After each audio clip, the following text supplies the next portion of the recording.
જય શ્રી કૃષ્ણ. જય શ્રી કૃષ્ણ. સારું થયું તમે આવી ગયા. હું તમારી જ રાહ જોતો હતો નહીં. તમે ક્યારે આવો.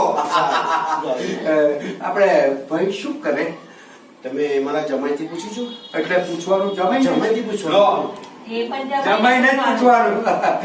જય શ્રી કૃષ્ણ. હા, શું કરે છે ભાઈ? ભાઈ મારો આ હાળો રહ્યો ને એ સરકારી બેંકમાં છે. બોલો, સરકારી બેંકમાં છે તો પછી જોવાનું જ નહીં ને. 7મા પગાર પર પ્રમાણે તો પગાર 50 લાખ 50 લાખ મહિનાના વર્ષના. મને થયું કે વર્ષના જ હોય.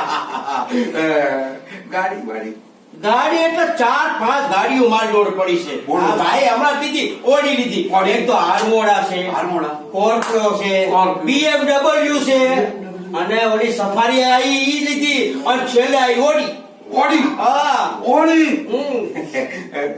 છગડો છે નોંધાયો છે. અને ઘર રહેવા માટે મારો બંગલો એવડો મોટો છે કે એક બંગલામાંથી બીજા બંગલામાં જવું તો હોન્ડા લઈને જવું પડે.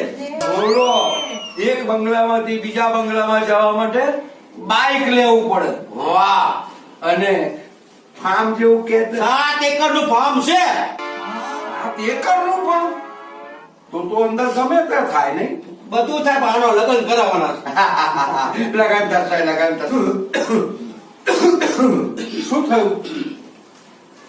આ ઉધરસ કેમ ખાય છે? અરે ઉધરસ નથી, આ તો વર્ષોનો ટીબી બુઓ છે. ટીવી અને ટીવી વાળો મારી છોકરી જોડે ના.